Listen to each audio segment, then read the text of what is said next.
It's football season, and you can now get almost anything you need for game day delivered with Uber Eats. What do we mean by almost? Well, you can't get a running back delivered, but you can get baby back ribs delivered. A strong defense? No. A strong deodorant? Yes. The six-pack of abs? Nope. Six-pack of beer? Yes. Get almost anything for game day delivered with Uber Eats, official on-demand food delivery partner of the NFL. Order now. Alcohol 21 plus and in select cities. Product availability varies by region. See app for details. Are you a lifelong fan of General Hospital? Are you a new fan who wants to know more about the history of the show? Do you enjoy talking about the show with others? Do you find yourself yelling at the TV? Is your self-care an hour a day in Port Charles?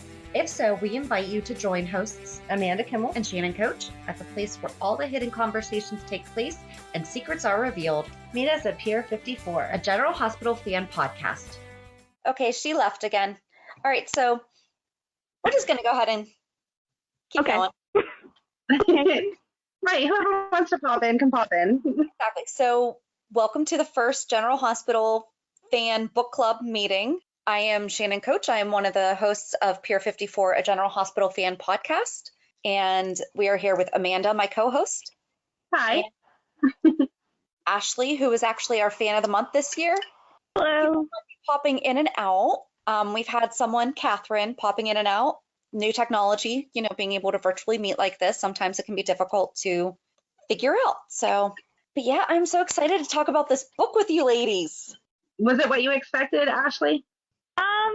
Yeah, pretty much. I mean, there is like a lot of stuff about Maurice that I didn't really know. Like, I knew that he was bipolar, but I just thought it was really interesting how it kind of dove into all of that because, like, I don't know about you guys, but when I think of like a celebrity, like you don't necessarily hear about their struggles and whatnot. I mean, and you know that people have struggles, but I just thought it was really interesting about how he like dove into all of that. And I thought it was interesting about how when he was a child, he was kind of starting to see some semblance of possibly, being bipolar, but not really sure like what was going on. But I thought that was really interesting that even as a child, he was seeing some of it. So I thought it was really good. And especially that time period that he grew up in, and he even addressed that with his heritage too.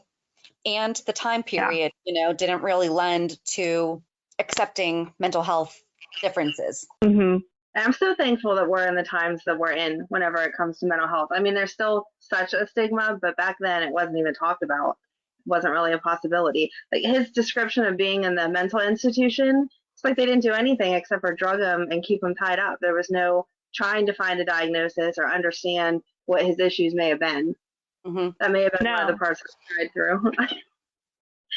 Yeah. So. And I thought it was weird too, like when he was in the mental institution, like he really didn't talk. I feel like they really didn't talk much about like him actually talking to a therapist, and that didn't actually happen. I feel like until after he got out of the mental institution. Right. That's true. I did not think about that as I was reading it. Good job. Like that's a good point. Yeah. And there was a lot of interaction between the patients, which I would just assume back then everyone was being kept separated. But when he described, the room that he stayed in and being able to trade his jacket for shoes and all that kind of stuff, it felt like a movie more than something that would have actually occurred. Well, have you ever seen the movie Girl Interrupted? Yes. Yes, I have. That's what it felt like. I guess I didn't realize that movie could have been a true depiction of what it was like. It was just a movie. Oh, it's absolutely horrible when you start researching how mental health facilities have been run. Yes. Yeah. It makes you wonder, like, looking at a mental facility now, like, how is it different now in a mental institution versus, like, back in the 80s or 70s when he was in one? I know it's different now. First of all, you meet with a therapist. You don't just get thrown in a room and kind of forgotten about. And then, they're working towards getting you out of there. It felt like the conversations he was having, they would have been happy keeping him there for months. There was no real end to him leaving until he escaped. And now, they truly are working to get you stable so you can go out on your own. Yeah. So one of the questions that I have is just, why did you want to read it? Was it because of Maurice, or was it because of mental health, or maybe a little bit of both? I think for me, it was a little bit of both. So, yeah, because I just thought it would be interesting to learn more about him, and I knew that he has bipolar, so I thought it would just be interesting just to read it just all around. So that was kind of my reasoning for wanting to read it. Mine was solely just because I wanted to know more about him. The bipolar part, kind of like Ashley said, I knew he was bipolar, and I felt like because I've had experience with that with my daughter that I wasn't going to learn that much. And then hearing his description of it, I don't know that I learned a lot more, but you could feel it, or I could feel it. Like I said, I cried a couple times as I was reading it just because it kind of hit close to home. Mm-hmm. I feel like the book kind of hit close home for me too, because I mean, not that I have a bipolar or anything like that, but with me being blind, I could relate to like people telling him, well, I don't think you can act, like I don't think you can do this. And I think that's like a common thread that we can all identify with, because everyone has told us at some point in our lives that we can't do something. So I felt like a connection to that, because, I've been told that throughout my life, and I've had to overcome that and, prove to those people that, yes, I can do this. So I felt like, he had to deal with that too and overcome those negative perceptions of him. Right. Yeah. I mean, it's tough. And then, I mean, he even had where that one coach wanted him to change his name, so that he didn't sound, Latino. Yeah. Yeah. Right. Well, then I thought it was tough for him too, like, because his dad didn't support him in the beginning, and his dad didn't think that he could be an actor unless he could be like a soap opera actor with, when his dad was watching All My Children, and Maurice asked him, like, well, would you approve of this if I was on a soap opera, if I was on All My Children? So I thought that was interesting, because that had to be rough, not having necessarily your parent fully support you in the beginning on what you wanted to do. I thought it was really interesting that his dad, first of all, I mean, the relationship that he had with Maurice was not the healthiest, and I guess there is such the stereotype of guys who watch soap operas, and here's his dad who is running around drinking, Mr. Macho, loves All My Children. Yeah, definitely doesn't fit like the stereotype that you would think of someone who watches soap operas. I kind of love that, because it was like, okay, that's, my grandfather used to watch General Hospital with my gram after he had back surgery, and my husband knows more than he lets on. Yeah. I liked his honesty, because it was definitely very scary, some of the stuff that he admitted to that he did, Yeah. I felt like he didn't necessarily hold anything back, and he was very candid. So I felt like the whole book painted a very full picture of who he is, as a person all around. I liked the book, but I would like a follow-up from his wife's perspective, or I would have liked like a closing chapter from his wife's perspective, because she was there through almost everything. And so yeah. I would have liked to hear, her account of how things happened, because, when more than one person's involved, it's not an actual true account until you have all the sides of it. So I would like to have heard what she thought about it. And if it was worse in his mind at times, or if like he was downplaying it in his mind. Not that he wasn't being honest, just what his perception, if that's how she perceived it also.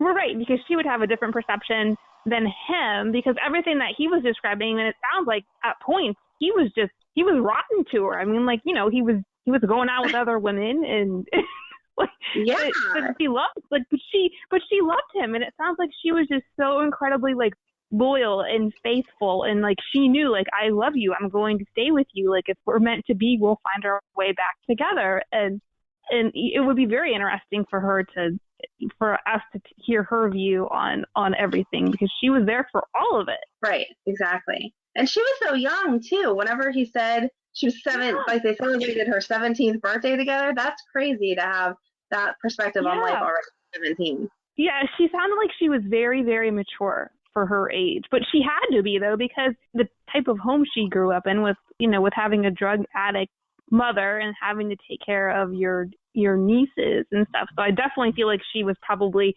wise beyond her years, and she had to grow up very quickly and probably didn't have much of a childhood. Right. I'm guessing. Yeah, that would be great. And especially, it's a shame about his friends. Right. Mm-hmm. You know, because that would have been great as well to have there, or even from his parents also, you know, because it would be interesting because his mom kind of had that revelation at the end where she's like, maybe I should get some help, you know, because definitely not allowed to back then, you know, you don't, right. You know, you weren't allowed to. You had to stay home, take care of the kids, cook the dinner, keep the house clean, shut up and smile. Yeah. I mean, you talked about it earlier, Ashley, with like the celebrities and everything, and so many have died by suicide, and you think everything's perfect. Right. And it's not perfect. Like, you can't necessarily look at someone and say their life they're perfect, because you don't know what kind of struggles they're going through. Just because everything looks fine on the outside doesn't mean everything is fine on the inside.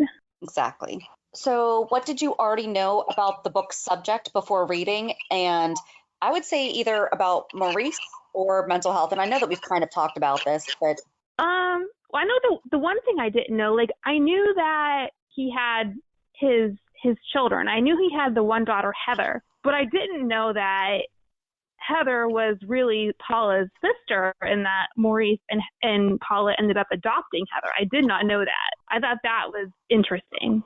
I did not know that. Yeah, I hadn't known that either. I knew about his biological kids. I didn't know that they had adopted Heather. I knew that he had an adopted daughter, but I didn't know that that's how she became part of their family. Yeah. And that's just so sweet. Yes. That is really sweet. Yeah. Yeah. And I think it's sweet too how, like, he loves animals so much and how they've played a huge part in his life over the years. I think that's sweet. And then Paula feels the same way, so they have a house full of animals. Like, I think that's really cool. So, and I heard about, like, Buddy the goat, like, reading things on Twitter, but I'm not on Instagram, so I didn't realize, like, the whole thing. And then it's like I'm reading the book and he's talking about, like, Buddy and the goat, and it's like, oh, it's an Instagram thing. Like, he has a goat named Buddy. Like, I didn't fully understand all that until I read his book. Then it made more sense. He shares like little videos with him. It's cute. Aw. I just thought it was funny that was what she went to. Like, if you said that you were sad and you loved animals, I might get you a bunny or a kitten. I wouldn't be like, there's a goat. I think that will cheer you up. Yeah, that was an interesting choice of animal too to get with a goat. I wouldn't necessarily think that either. I would think like puppy, kitten, bunny, maybe a guinea pig, or like something you can kind of like cuddle, but I wouldn't necessarily think a goat. Yeah, I wouldn't even know where to get a goat if I wanted to get one for someone. That's crazy. Yeah, I know. Yeah. We're not allowed to have them where we live, Amanda. Oh, well, that's good, because I'd probably... No goat. See, I could probably go down to Amish country, because I'm not far from Amish country. They probably have goats down there, so... I really wanted to find one. I could probably find one. We'll expect to see your Instagram post with that then, Ashley. Here's my adventure getting a Yeah. Right. Did you listen to the audio?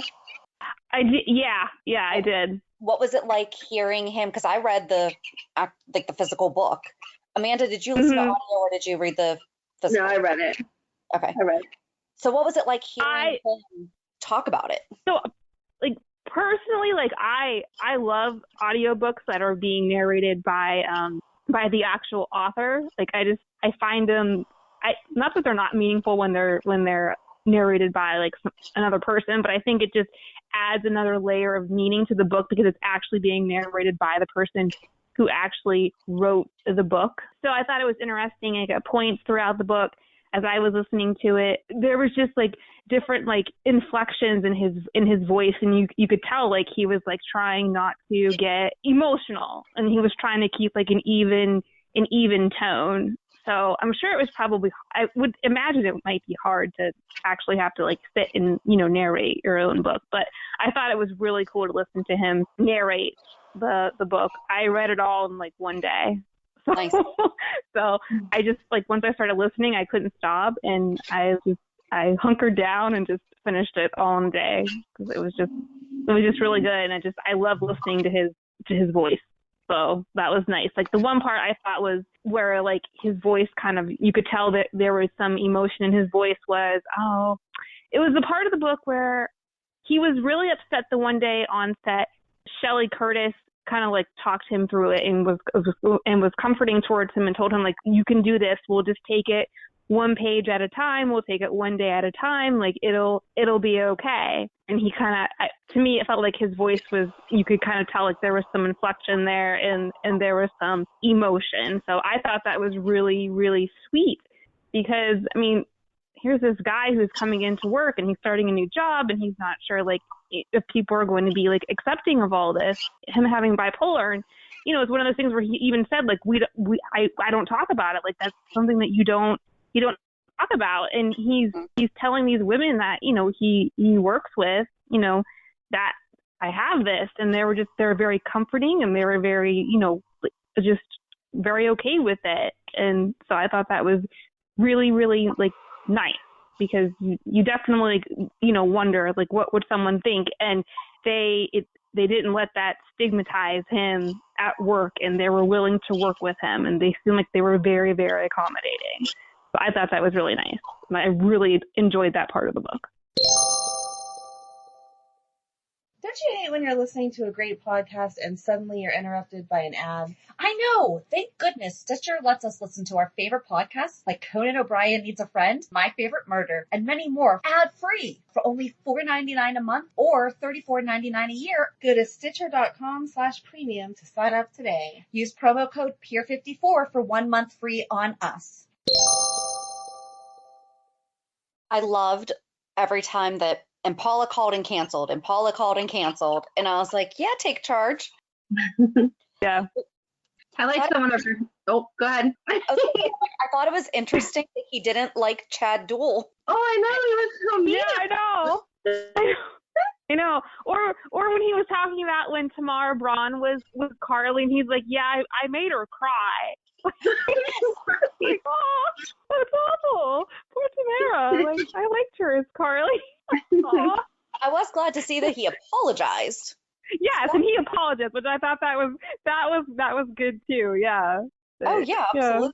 Yeah. I doubt that you knew this listening to it, but they actually misspelled Zakara with Claudia Zakara. Oh, that's interesting. Huh. They spelled it like Zakra or something like that. Oh, huh. Yes, I know, Amanda. I'm a nerd. Okay. You are a nerd. I love you. I wonder if anyone else picked up on that. I don't know. That's why I was really looking forward to talking to people. So we had like 7 people RSVP. I mean, it's gorgeous here, so if it's nice out, I don't blame people for. Oh yeah. But yeah. I didn't notice it. There was a couple sentences that it felt like they had messed up a word or like left out a word as I was reading it, and so I would double read it, but I didn't notice that they misspelled Zakara. I just read it because I read it. So you are a geek. Yep. I thought it was perfect timing that the book came out, and now we're doing like the flashback Fridays, and they were able to show the Sunny flashback episode. Yeah, I thought that was really appropriate. Yeah, that was good. I thought it was funny, though, in the book he started talking about when they started the Mike storyline, and it's still going on. It's still going on. Yeah. Not that I want them to kill him off. I didn't realize it started that long ago, I guess. Yeah. Me neither. Like, I feel like, I don't know, in some ways it hasn't been going on for as long as it's been going on, I guess. Like, I don't know. Yeah. It was nice to hear him talking about his relationship with Ron Hale back in the day and everything, too. Mm-hmm. Yeah. Was there anything that was the most surprising, I guess? I don't necessarily think, I don't know if anything was necessarily like surprising at any point. I guess I wasn't really surprised, but I guess I never knew that he was in a mental institution. So not that I really found that necessarily surprising about everything that he was going through at the given time, but I just thought that part of the book was just really interesting because that's definitely something you don't hear people talk about a whole lot. Right. I didn't know that either. I think that was what I was the most surprised about. Yeah. I want to know if they named the character Manny after his friend. Oh, yeah. Oh, That's a good point. Yeah. I was surprised the relationship with his dad that he was able to maintain. You could tell he respected his dad, even though he had the issues with the way that his dad, quote unquote, disciplined him at the time.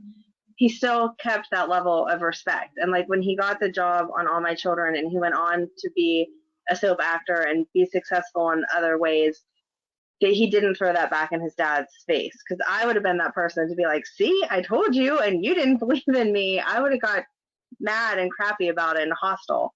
And he just used it as a motivator to succeed. So he was very respectful of his dad too. I feel like throughout the whole book, like he never lost any respect for him. Yes, still kept that level of respect. He was very graceful. He was honest about things, but he was very. I think that he repeated it a few times. This is how I saw it, and having that, because I mean, it is all perception, you know. Yeah.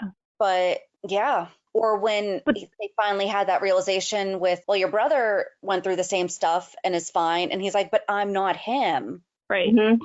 Yep. It's like it clicked for them. We all perceive things. Yeah, we all perceive things differently. And then I thought it was also interesting that, you know, he was able to maintain that level of respect, you know, for his dad. But yet he was able to acknowledge, like, I don't want to be like him in raising my children. I don't want to be that harsh, like, disciplinarian when I'm raising my kids. And I think he even said that a couple of times, you know, throughout the book, that he didn't necessarily want to be like his father in raising his children. I thought it was really perceptive that he noticed how he started to parent his son differently, though. Mm-hmm. Yeah. Like he was all sweet and kind with his daughters, but then like with Joshua, he was more like up in his face, where he like threw his phone the one day. And yeah, so I noticed that too, how he did kind of parent them differently. But then I think he almost kind of sounded like too, he needed to take a step back, and he kind of realized, like, I need to take a step back and think about how I'm doing things. So I'm sure he probably tried to keep himself in check. But then I feel like Paula, though, probably kept him in check too, if he was doing something that, you know, might have been like out of line. I could see that happening, her keeping him in check. Yeah, definitely. Hit it the nail on the head. Like, we need Paula's story because she's been there through 90% of this, you know. It's yeah. Well, then she had her own struggles too, because she had thyroid cancer, and when she was going through that, she was still like taking care of everything and taking care of their children and managing him. I mean, that has to be a full-time job. And then, you know, you're a mom and having all those other responsibilities too. Then she's you know, fighting her cancer. I feel like Paula definitely has a story within herself to tell. Like, she needs to write a book. Yes. I would read it if she wrote one. So. Yes, exactly. I feel like even like the parenting stuff, I wonder, was he really that much harder on his son than he was the daughters, or is that how he perceives it? Like, you know, we have kids, you know what it's like. You get used to parenting one kid, and then you have to kind of change gears for the other kid. It doesn't matter so much that it's boy, girl, or age or whatever. They're different people. People are different right from the time that they're born.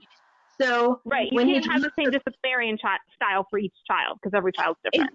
Exactly. So I wonder, you know, if he really was that much harder, or that was just him being overly cautious not to turn out to be his father. And so I would like to hear Paula's perspective on that. Did she really have to rein him in, or he was fine and he was just over analyzing? And the same thing with her being sick. The way he described it, it was like he wasn't really there for her. Not that he didn't, you know, try to be or whatever, but as he was describing it, it was, oh, he's off over here doing this and she's going to doctors and doing all this stuff. Was he really that separate from it, or did he just feel like he wasn't doing enough? Yeah. Yeah. Yeah, she definitely needs to write one. let them know. Yeah, definitely. Yeah. Hey, Maurice, we need Paula's input here, so thanks. I loved hearing about his like different auditions and, you know, roles like he didn't get, and then ones that he had to fight for. I actually wound up watching the John Gotti movie, or the Victoria Gotti movie. Oh, yeah. I think I just watched it yesterday or Friday. I don't know what day it is. It was Friday that you told me you were watching it, but I don't know if that was the day you actually watched it. The day that I was watching it. Okay, so that was Friday. I did not watch it. The lady who played his wife in it looks like she could be Lexi Hainsworth's mom, but it's not. Oh, really? I mean, she looked like her. Yeah, I had to watch that movie again too after reading the book, just to see him in it since he talks so much about it. Mm-hmm. He did good. He did. Yeah, he did. I liked him sharing how he coaches the other actors. Yeah, the Maurice method. Yeah, I like that part too. Like everyone was going to him so they could learn his method acting. I like that because it seemed like Brian Craig was not going to possibly be Morgan. That's what it sounded like. Yeah, that they had someone else in mind. Maurice was like, no. Brought it, and I mean, he fought for him. Yeah. And then they said that he fought for that Jennifer, who was the Carly, who was hardly there. Oh, yeah. Like all cold to Laura Wright when she first came. Mm-hmm. Yeah. I like that he has issues accepting new characters or new actors for the characters the same way that we do. It takes some time to get used to them.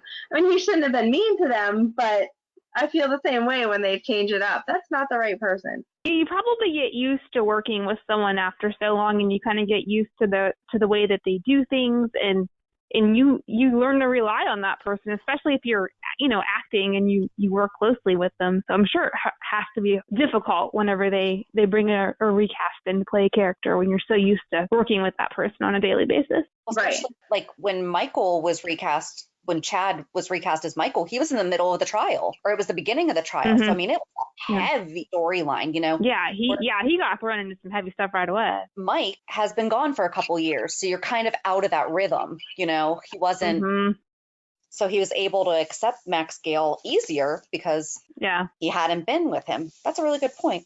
And it's probably hard to adjust to the kids too, because he was talking about how he would have kids in real life kind of in line with when the character would have kids. So when they turn around and age them up like that, I'm sure it messes with the way he was used to playing scenes or interacting, because you kind of picture your on-screen child the same as you do your real child at home. And when you come home or come in the next day and they're 10 years older, it messes everything up. Mm-hmm. Very true. All in all, though, I really liked the book. It was a quick read. I thought it was very honest. It was. I thought it was sweet. I thought it was sweet at the end of the book where he kind of talked about each of his children as they were reaching their milestones with either graduating college or getting married. I thought that was sweet how he kind of touched on each of his children. Mm-hmm. I wondered what happened with his daughter's wedding that should be coming up next month. Yep. Yeah. Well, we already know that he's able to throw a wedding 10 years later.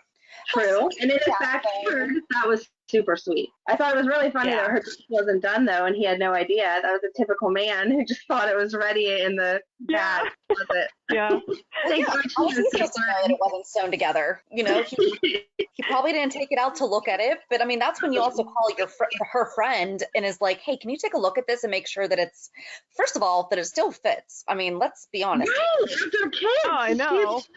Yeah. Yeah. But she looked beautiful, and she finally got her Cinderella. Yeah, her wedding. Yeah, it'll be disappointing, though, if they don't get to have this wedding for his daughter after she's helped plan it and all that, to again have to postpone. I know. Hopefully they get to get married. Yeah. Maybe they'll just do like a quiet ceremony at home or something, and then maybe celebrate with everybody once everything's lifted. Yeah, that could be. Well, I've been seeing virtual weddings. People are getting together with the officiant, and they're using like. Oh, that's one way of doing it. That would work. I think later down the road when I wanted to annul that, I would be like, oh, look, it wasn't real. It happened through Zoom and during a time of stress. Think about it. I mean, if you really want to be married, are you going to let, coronavirus stop you from being actually married just to be able to get a party? Yeah. I mean, I don't know. The party was the best part of my wedding, so I would want that party again. Especially now that I'm divorced, it was all about the party. So. I mean, I had a good time at my reception, but, if I had to cancel my wedding and indefinitely and not be able to know, I don't know. We probably just would have, I guess you couldn't go to the courthouse because they're closed. Right. Yeah. Yeah. I would probably ask the officiant to do it, 6 feet away from us and make it official, but I wouldn't do it. I wouldn't do a whole Zoom thing. It would just be me, him, and the officiant. Yeah. Yeah. You just do the three of you, and if you're all wearing your mask, and you're 6 feet apart, then it'd be all right. Exactly. And then have a big party when the world opens back up again. Exactly. Yeah. So Yeah. see, they could still get married if they did it right. Yeah. So Exactly. I'm sure they'll figure it out. I'm sure they will. That I'm was just sure. the first thing when I read the date. I was like, oh no. So I don't think he's posted anything on Instagram about it. Maurice. Oh, there's a cute picture of him holding baby Donna. that was nice the way, I mean, I already knew that was the reason they named baby Donna, but that was nice the way that he made sure to tell the story behind that. Oh, that Yeah. was beautiful. That was like a really beautiful thread throughout the entire book was, and back to Donna, and back to Donna. Yeah. Yeah. Donna was a huge influence on him, and she was a huge supporter of his. I thought that was a really sweet, nice relationship that he had with Donna, and that he still has with Donna's family too. That was nice too. Right. It amazes me how people can be like that, though, that she didn't want him there in the end because she didn't want him to see her like that. I don't think I would be able to be that strong. Yeah. I think I would want like everyone with me who I knew like loved me and who like I loved. I don't think I could. Yeah. Right. I agree with you. I don't think I could do that either. Hopefully we never have to find out. Hopefully not. That's a little unrealistic, but okay. I know that we're going to die, but we don't know. Like I meant hopefully we're not going to be sick and like it's going to be right. drawn out. Yeah. Yeah. I knew what you meant. I know we're dying, Amanda. All right, good. Good. I'm glad you've accepted that reality. Yeah. I tell everybody just have a big party. Whenever I die, like forget the whole funeral, just rent out some bar and have a good party. Like whole reception again, just celebrate it that way.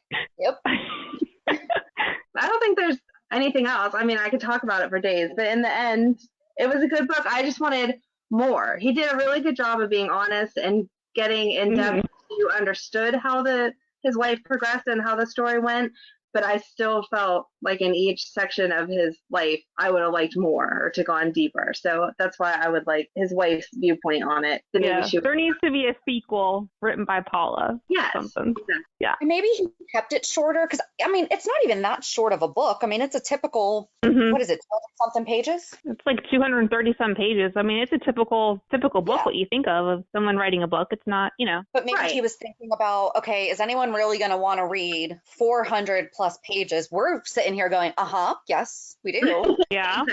I would have read it. Yeah, totally. He was thinking about that. Like, that's true. Because we've all read those books. We're halfway through. You're like, okay, where is this going? Are we almost done? And then they end wonderfully, but you lose the middle. Right. Yeah. Yeah, I guess less. Then there's the book you can't put down because you keep reading them and you want more, Yes. I don't know. Ashley, was there anything else that you wanted to talk about with the book? I don't think so. So what book should we do next? Did you guys have anything in mind? I've never read Robin's Diary, and I know that Amanda has been dying for me to read it. You have to read it. It was so good. It was really short, though. That one you'll get through. It was really short, but it was really good. It was really good, but it was a short book. Right. But it was super good. Yeah, it'll take you right back to that 90s storyline, 95 or whatever that was. Yeah. It was good. Yeah. Or maybe we'll do a poll. Oh, that's a good idea. That works. That's a good idea. Yeah, I'm sure there's books out there that we don't even know exist. We could read The Secret Life of Damien Spinelli, too. That's a good one. I've never read that.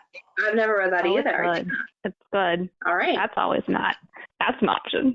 So. Definitely do that one, too. Well, yeah, because there are a lot, because, I mean, Sean wrote his book, and Carolyn Hennessy has written books, but they're not like, well, she's the one who wrote Diane wrote The Secret Life. Yeah, The Secret Life. But then Carolyn Hennessy, she does have a series of like young adult novels. I did see those on Amazon the other day when I was on there. And I know that Michael Easton has a book of poetry. Oh, yeah. Jonathan Jackson wrote a book. That's right, he did, yeah. So, all right, we will put a poll up, go from there. I mean, thanks so much for joining the book club today, and hopefully we'll have another one here soon. All right, sounds great. Thanks so much, guys, for putting this on. It was fun. Oh, absolutely. Thank you for joining us. Yep. All right, we'll talk to you later. All right, bye.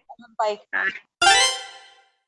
All right, so we hope that you enjoyed hearing the first General Hospital fan book club meeting, going over Maurice Benard's Nothing General About It. We're going to be putting a poll in our Facebook group of how frequently we want to be doing these books, especially if new episodes aren't going to be coming out anytime soon. This was fun. I I don't know what frequency, depending on what people are available, but we definitely need to do it again. There's 1,000 other books I'd like to read. Well, especially with the summer coming up. I mean, everyone always has like their beach book. So, right. Exactly. Maybe we pick something. We could do Love in Maine. There you go. That's a perfect beach book. Maybe we could do that one. And we know that it's available on Amazon. Right. But so we're going to put a poll in our group and we'll figure it out from there. But you can join us on Monday as we talk about this week's new episodes and Flashback Friday while we have them. So have a good weekend. And we'll meet you at the pier. Bye. Bye. If you enjoyed today's show, we invite you to go to pier54podcast.com to subscribe on your favorite platform. Don't forget to leave us a review. And you can also follow us on many social media channels. Just search for Pier 54 Podcast. Also, we are not perfect, so if there is something that we missed or messed up, just let us know by emailing us at pier54podcast@gmail.com.